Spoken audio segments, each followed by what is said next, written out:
La idea entonces, todos tratamos de saber cuán importante es el VIH-Sida y quisiéramos tratar de enfatizar algunas cosas. Es como cuando en el Perú se habla de cáncer y siempre hablamos de los cánceres que llegan de manera tardía. Entonces el 90% del presupuesto en el Perú se maneja en síndromes tardíos del cáncer. Igual nos pasa que nosotros manejamos los pacientes con VIH en llegadas un poco tardías, y por eso quisiera enfatizar algunas cosas que me parecen que son vitales para entender qué es el manejo del síndrome retroviral agudo. Nosotros trabajamos en el Hospital Cayetano Heredia, que actualmente maneja aproximadamente el 18% de los casos de Sida. Entre comillas puedo decirles que nosotros recibimos hace unos 4 años unos 400 casos nuevos por año, pero en los últimos 2 años tenemos alrededor de 600 casos nuevos por año que nos llegan al hospital, y actualmente hay más de 4.000 pacientes en tratamiento por esta consideración.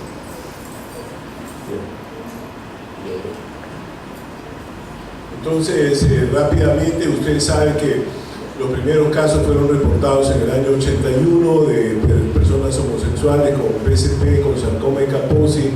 Después comenzó a reconocerse el aislamiento del VIH en el año 83. En el año 86 fue aislado el VIH-2, que se da básicamente en el África y en Portugal. Y después comienzan a probarse los primeros tratamientos en el año 1987. De las cosas notables que también conocemos es que el CD4 es el objetivo del virus, y este CD4 es destruido por el virus, y entonces comenzamos a tener una caída progresiva. Este es el valor normal, y debajo de este valor normal comienzan a aparecer consideraciones comunes. Por ejemplo, tener un herpes zóster cuando uno tiene menos de 40 años es una condición inusual, y por lo menos nosotros hemos estudiado que 1 de cada 4 personas que tienen herpes zóster siendo menores de 40 años tienen el VIH. Pero igual aparece candidiasis oral, tuberculosis, y ya en las formas más avanzadas comenzamos a tener candidiasis en el esófago, etc., y aparecen una serie de enfermedades que eran las que clasificaban la condición de estadio de Sida.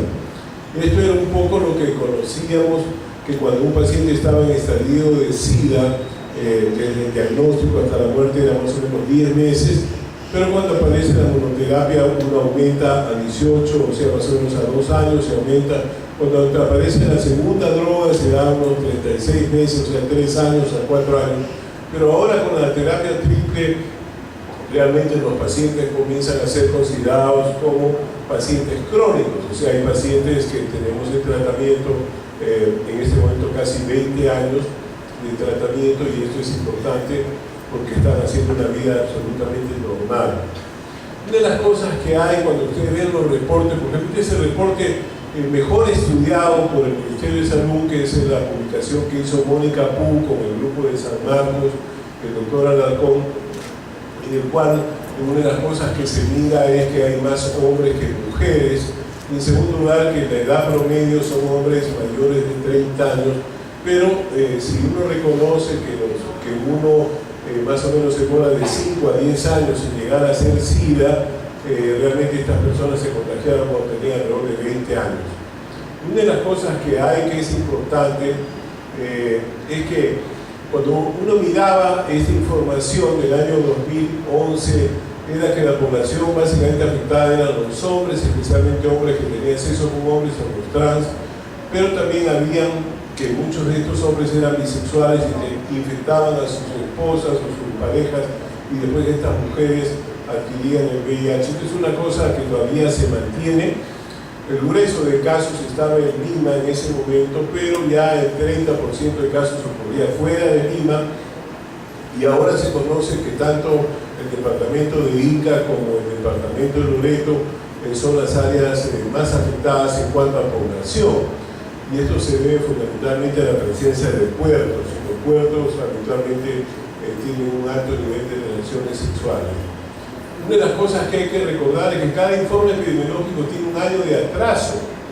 Hoy en día la enfermedad claramente se extiende a los grupos heterosexuales y a mujeres monógamas, pero lo que es más notable para nosotros es que hay un pico bien importante de gente joven, es decir, jóvenes de 18, 20 años de edad comienzan a ser pacientes que comenzamos a ver, y además las personas adultas de edad media que se divorcian o se separan, es decir, actualmente el 50% de parejas están separadas, y en esa fase de separación comienza a haber una gran cantidad de relaciones sexuales no protegidas, y entonces las personas adquieren, entre otras cosas, el VIH. Asimismo, la sífilis, que era una enfermedad que casi no se veía, hoy en día comenzamos a reconocer que muchos jóvenes vienen a nosotros con sífilis, y detrás de la sífilis comenzamos a encontrar que además tiene VIH. Y finalmente, la tuberculosis, que será parte de mi segunda charla, es un factor importante en la morbilidad y la mortalidad. Ahora, ¿por qué se requiere hacer un diagnóstico temprano? Primero, porque se puede tratar rápida y eficientemente. Esa es la primera consideración. La segunda consideración, se evitan manejo de infecciones oportunistas. Y finalmente, la tercera relación es que se evitan nuevos contagios. Y esto es un poco lo que quiero enfatizar. Porque, digamos, por ejemplo, en nuestro hospital, de los pacientes hospitalizados, el 70% de ellos sabían que tenían VIH y no regresaron, o sea, tenían miedo al estigma, tenían miedo a ser tratados, a ser reconocidos, etc. Pero cuando vienen en condiciones de tener toxoplasmosis en el cerebro, tener un citomegalovirus en el ojo, tener una neumonía, los pacientes son carísimos para el sistema. Y entonces esos pacientes realmente, todo el mundo tiene que usar guantes, todo el mundo tiene que cuidarse de los pinchazos, etc. Gastamos un montón de dinero, y finalmente esos pacientes, por más que le demos tratamiento, la mortalidad más importante se ve en esos pacientes que llegan tarde, y además cuando le damos tratamiento su respuesta inmunológica no es de las mejores. Por eso para nosotros hoy en día, digamos, el punto crítico es buscar el síndrome retroviral agudo. Ustedes saben que cuando uno mira un caso de Sida, después de haber visto 2 o 3 casos, es muy fácil diagnosticarlo. Pero lo que a nosotros nos interesa es buscar el síndrome retroviral agudo. En algunas series reconocen de 45 hasta 80%. Sin embargo, cuando uno pregunta a los médicos en general cuántas veces ustedes han hecho diagnóstico de síndrome retroviral agudo, y ustedes comienzan a reconocer que casi ninguno ha hecho ese diagnóstico. Cuadro importante, porque no se les ha enseñado a dónde es que uno tiene que apuntar. Pero la primera cosa que es relativamente común son las encefalitis agudas. Así que tienen dolor de cabeza, fiebre, tienen algún comportamiento medio raro, se hospitalizan, le hacen una punción lumbar, la punción sale anormal, el paciente se recupera rápidamente, al 4.º día está muy bien, al 5.º día se le pone de alta. El paciente es estudiado para todas las enfermedades y todo sale negativo. Sin embargo, está siendo un síndrome retroviral agudo. La segunda presentación es la fiebre con rash, y esto es un punto que creemos que es importante, sobre todo en muchos sitios donde ustedes tienen dengue o tienen enfermedades como Zika, etcétera, que tienen fiebre y rash, pero hay que considerar también que uno de los diagnósticos diferenciales corresponde a esta condición. Primero, porque son enfermedades que pasan solos, es decir, si ustedes no hacen el diagnóstico, el paciente se recupera de la encefalitis, de la fiebre. La otra cosa que es importante es el síndrome de mononucleosis infecciosa. O sea, esto es muy común y el 90% de veces es Epidemia virus. Sin embargo, cuando el paciente tiene mononucleosis y tiene linfopenia, ese paciente tiene un 95% de chance de que tiene un VIH que está comenzando. Y finalmente, síndromes gripales agudos, y vamos a ver algo más. Por ejemplo, hay varias publicaciones que dicen, si un paciente tiene fiebre, rash y tiene faringitis, ese paciente tiene un alto riesgo de tener VIH, y esto es un concepto que creo que debemos recordar. O sea, nosotros vemos muchos pacientes, por supuesto, un chico de 12 o 13 años esto es común, pero una persona de 20 o 22 años que nunca ha sufrido de faringitis, sí no es común. Es decir, uno a los 22 años comienza a tener infecciones respiratorias con fiebre, con rash y con ganglios que crecen en el cuello y que en 3 días están bien. Ese tipo de personas debe ser incluido en la lista de sospecha de síndrome retroviral agudo. Hay varias publicaciones sobre cuáles son los síntomas en general. Si ustedes miran esto puede parecer cualquier enfermedad. O o sea, fiebre, dolores de cuerpo, fatiga, pero ya comienzan a aparecer úlceras orales pequeñas y rash cutáneo, ya comienza a aparecer, y más atrás aparece la neuropatía. Pero recuerden bien que hasta ahí los pacientes solamente tienen unos 6 a 10 días de haberse contagiado. O sea, este es un concepto importante para saber qué pruebas les vamos a pedir. Entonces, cuando uno mira los diagnósticos, acá están pues todos los diagnósticos diferenciales que uno puede incluir. O sea, tener mononucleosis, tener citomegalovirus, tener herpes simple, etc.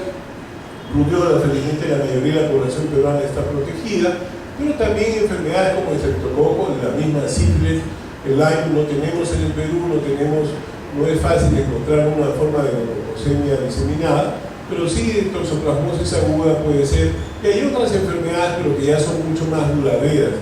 Estas enfermedades que estamos hablando son enfermedades que se limitan rápido. O sea, si ustedes no hacen el diagnóstico, el paciente al quinto o sexto día se va a sentir bien. Entonces, lo primero que hay que mirar es que el paciente comienza a tener síntomas, pero si ustedes hicieran una carga viral, no van a encontrar porque las pruebas no le dan. Pero recién aquí comienza a haber una cantidad de virus que puede llegar hasta 10 millones o 8 millones, que es la forma viral, pero fíjense los días. O sea, los primeros 10 días va a ser imposible que se hagan pruebas que nos den. No hay suficientes procedimientos para hacer eso. Pero sin embargo, cuando ya pasan los días, es importante. La otra cosa que es importante, los anticuerpos, cuando uno quiere hacer un ELISA, recién aparecen después de 25 días. Entonces, de nuevo, este es un concepto importante para poder decidir qué pruebas les vamos a hacer. Entonces, una de las cosas que es importante es recordar que en esta fase uno podía encontrar haciendo métodos que nos permitan establecer la presencia del virus. Pero los ELISAs aparecen mucho más tarde y los Western blot aparecen mucho más tarde, de tal manera que si ustedes hacen un ELISA en estos días, un Western blot le va a salir negativo, sin embargo el paciente está infectado.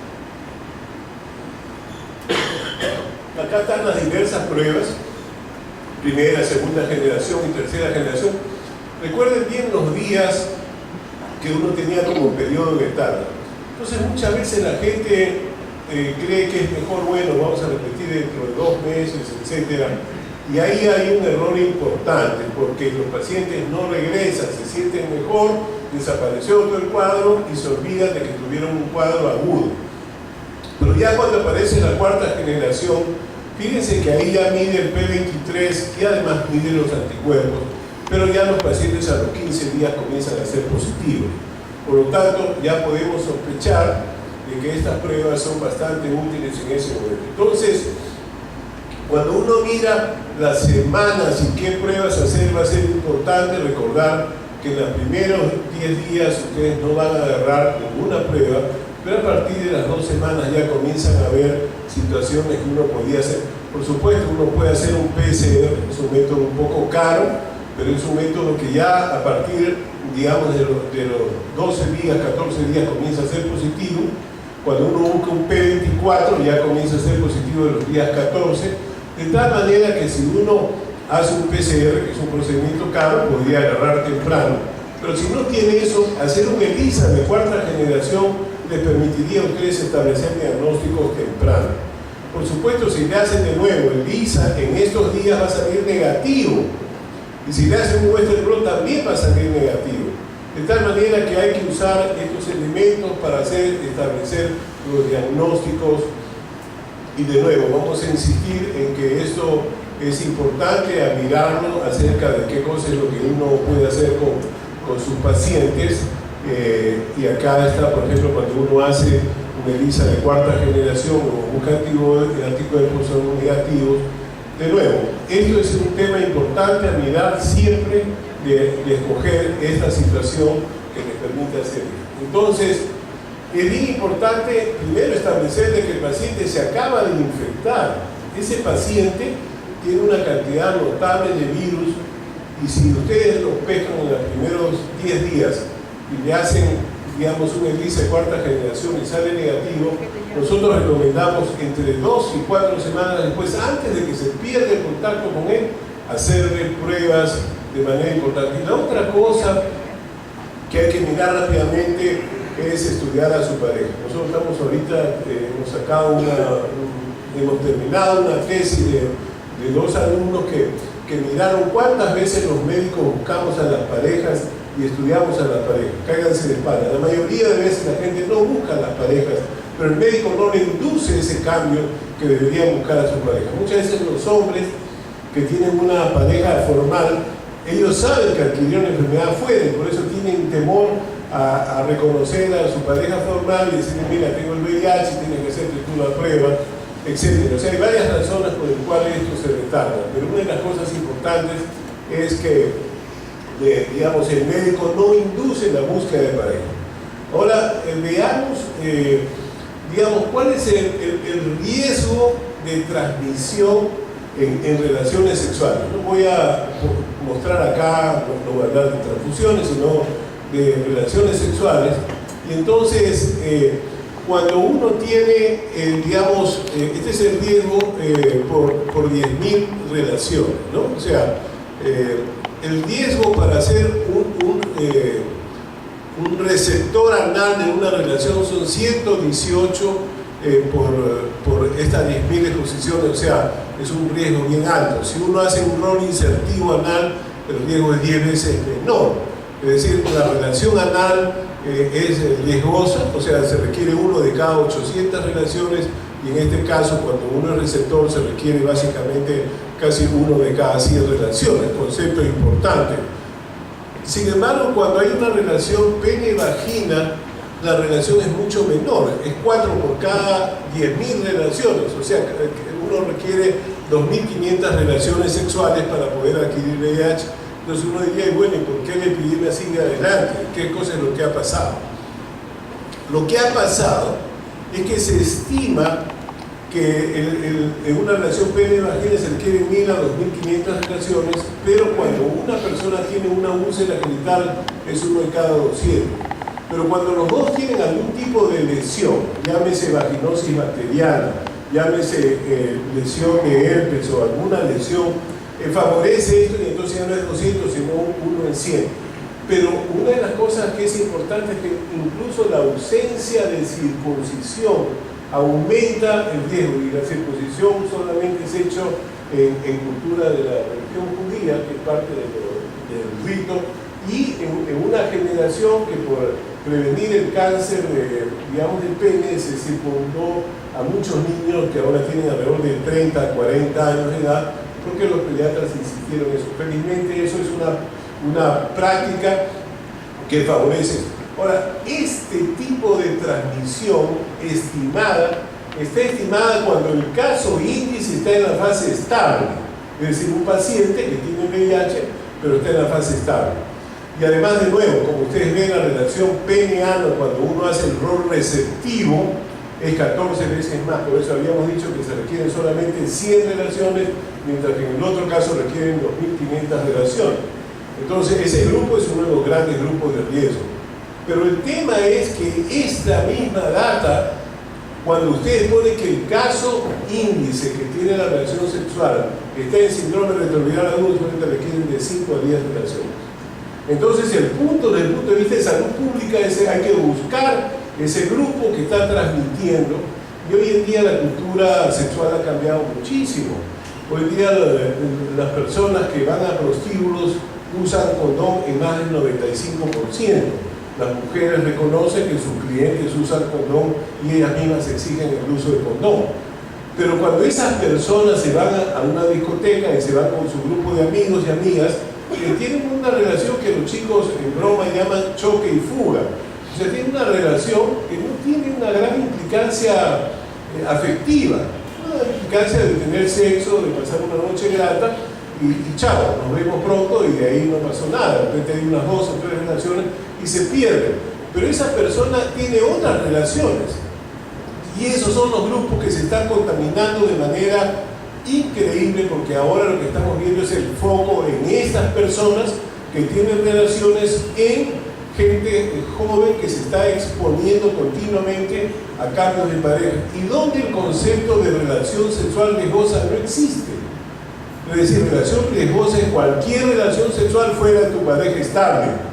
O sea, cualquier relación fuera, y por lo tanto, una persona que está cambiando de pareja cada 10 días o cada vez que se va a una fiesta, está en una relación riesgosa, y esos son los que están adquiriendo la enfermedad.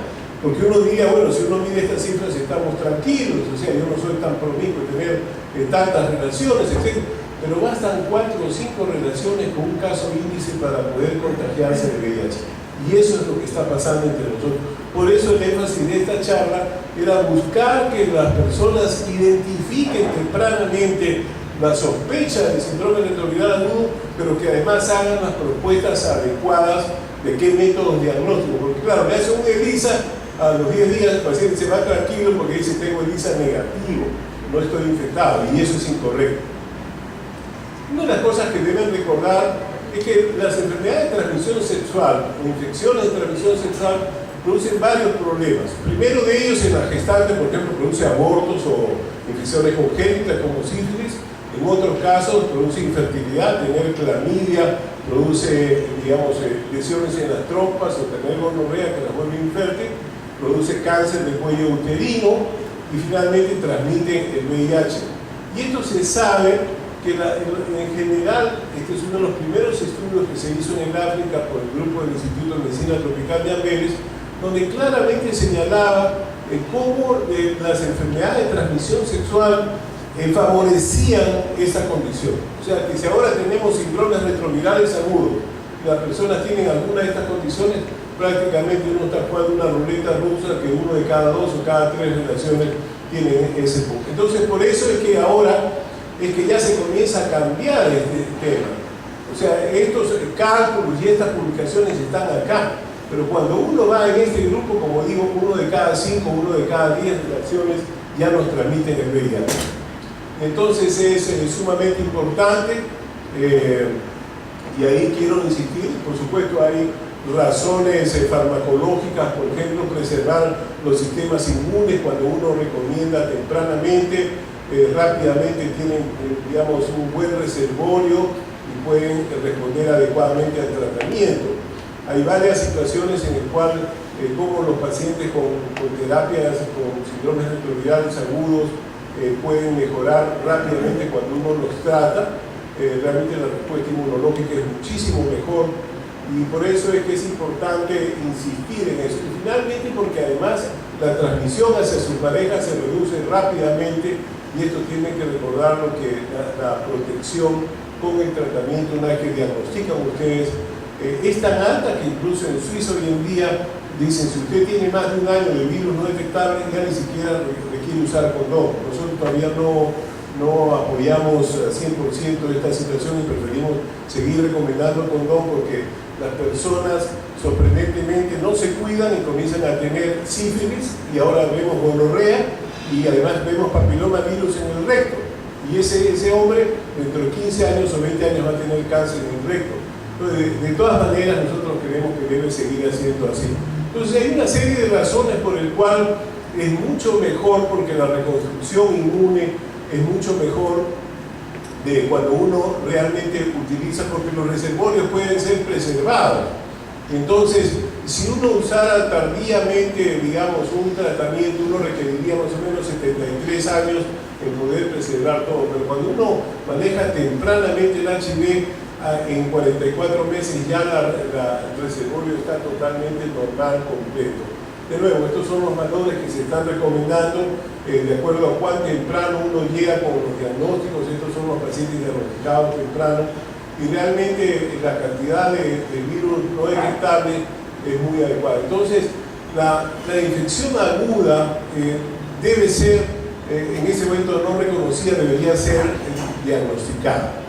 En segundo lugar, debe haber un alto criterio de sospecha clínica en el médico general, no el especialista. El especialista sí va a hacer diagnóstico, pero es el médico general el que queremos insistir, y que además maneje adecuadamente tanto la 4ª generación, y si tiene PCR mejor, pero si no, una 4ª generación de LIS hoy en día es adecuada, no es tan cara, es más fácil de hacerlo, tiene un enorme impacto de oportunidad, y finalmente pueden preservar la inmunidad de estos pacientes.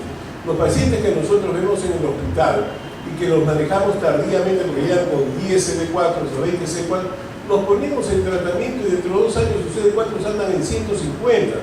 Tienen virus no detectable, pero su reserva inmunológica está muy mal. Entonces, y no, por más que le cambiaron las mejores drogas, no cambia su reserva. Entonces, es fundamental que tratemos de llegar a esta condición, además de que vamos a reducir el impacto de la epidemia. Este es otro punto que me parece importante, que es lo que se llama el RO, o sea, la tasa de transmisión de una enfermedad. Entonces tenemos la eficiencia de la transmisión, el intercambio o el número de parejas y la duración de la infecciosidad. Entonces, en el caso de la infecciosidad, sabemos que cuando un paciente tiene herpes activo, elimina una gran cantidad de virus cuando tiene VIH, y por eso es que hay que hacer diagnóstico y tratamiento sobre la marcha.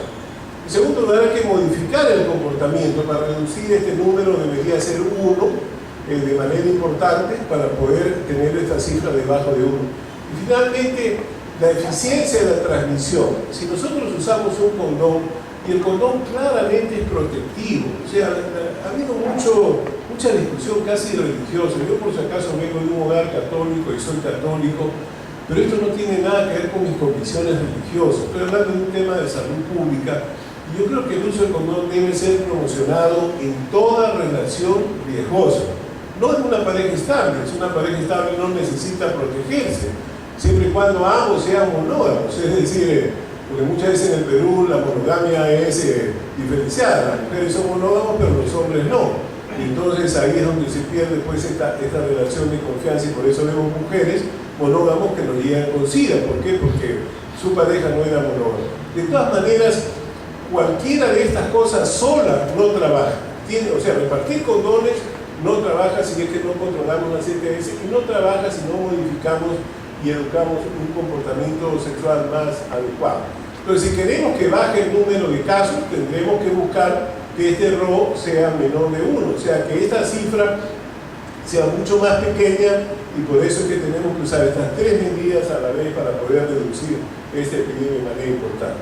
Entonces, una de las cosas que se reconoce, digamos, ¿qué nos preocupa? Una de ellas es que las cifras son conocidas de los pacientes más claros, pero digamos, esos son los pacientes conocidos. Incluso aún conocidos no tratamos a todos, o sea, tratamos al 40%, porque llegan, se hacen la prueba y después hay una respuesta anómala. ¿Por qué? Porque saben que van a tener estigma, saben que van a ser despreciados por su familia. Hay hombres que van a decir, ahora me van a acusar de que soy un gay oculto, etc. Entonces no hay un reconocimiento, y finalmente hay una marginalidad y un estigma relativamente común. Los pacientes siguen llegando tarde, las mujeres se infectan en su hogar a pesar de haber tenido muy pocas parejas. Por ejemplo, en Cayetán, el promedio de parejas en la vida de una mujer que viene con SIDA es 3. O sea, ha tenido su pareja estable y de repente 2 parejas antes. Eso es un poco lo que ocurre, cosa que ya no ocurre pues, con las mujeres que tienen ahora 18 o 20 años, donde el número de parejas es más elevado y el inicio sexual es mucho más temprano que hace años. Entonces, el tema es, muchas veces hay un temor, otras veces hay estigma, otras veces la gente cree que lo estamos engañando, estos doctores me están engañando, me quieren, o mi familia me está engañando. Finalmente el paciente no entiende de qué se trata, es decir, se siente bien, pero su prueba salió positiva. Entonces yo creo que este es un punto crítico que debemos trabajar de manera intensa.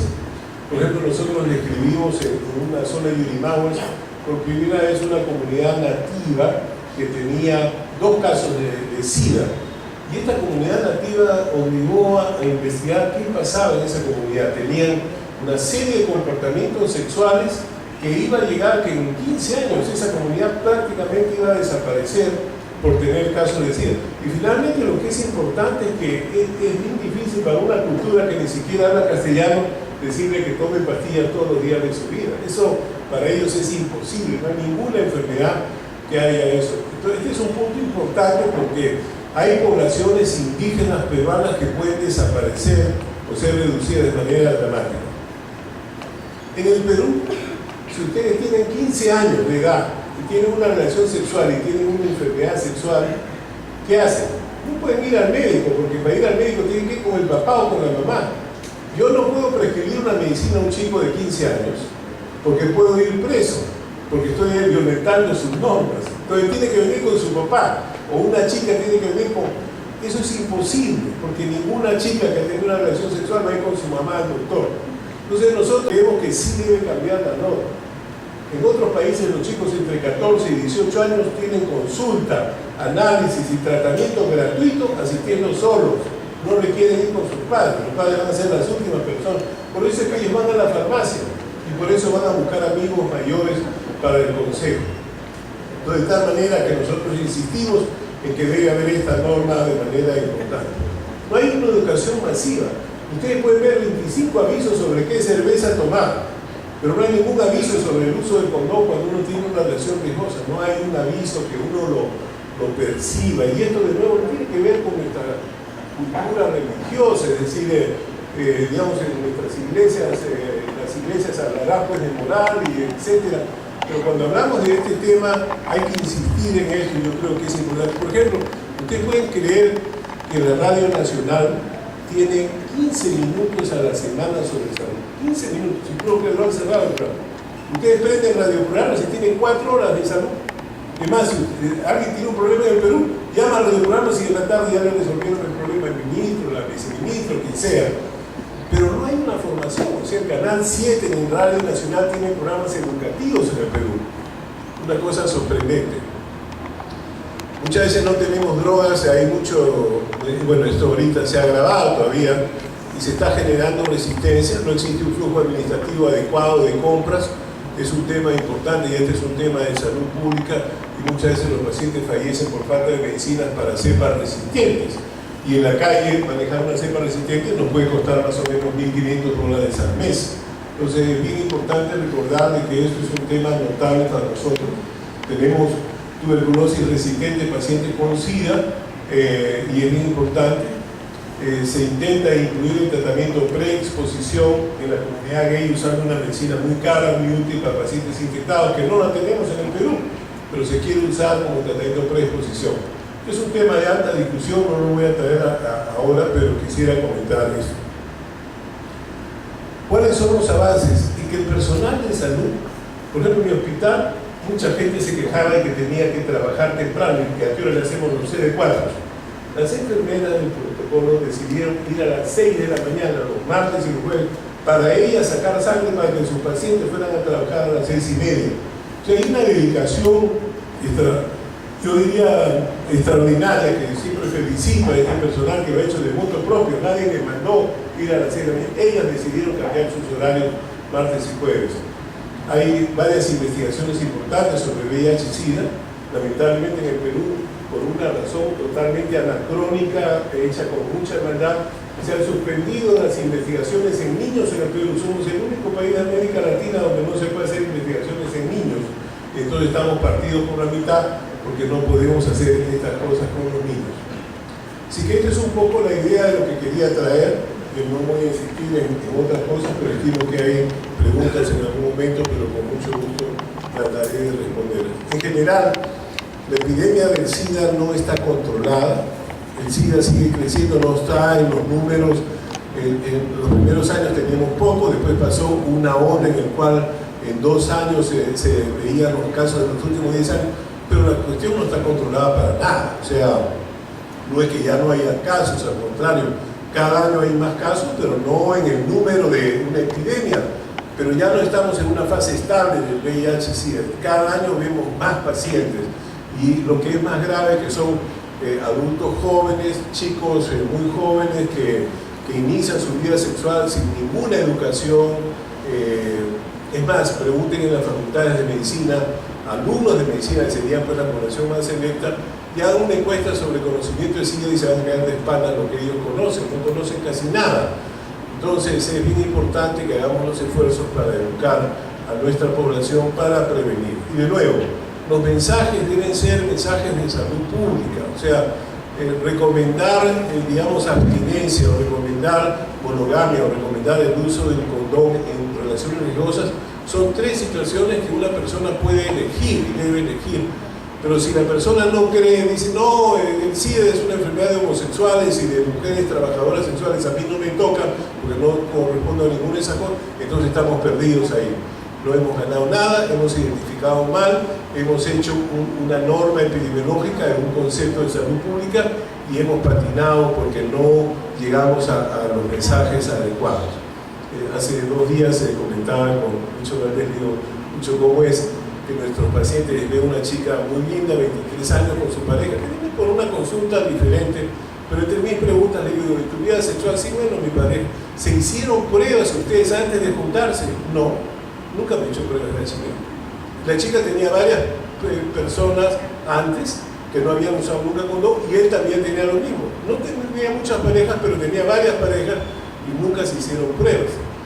Esa es la manera como hoy en día mucha gente se contagia. Entonces, cuando están embarazadas, descubren de que sí, que tienen un ELISA positivo, y entonces es importante mirar este tema desde ese punto de vista. Bueno, le agradezco la atención, no sé cómo voy a hacer con estas preguntas o comentarios.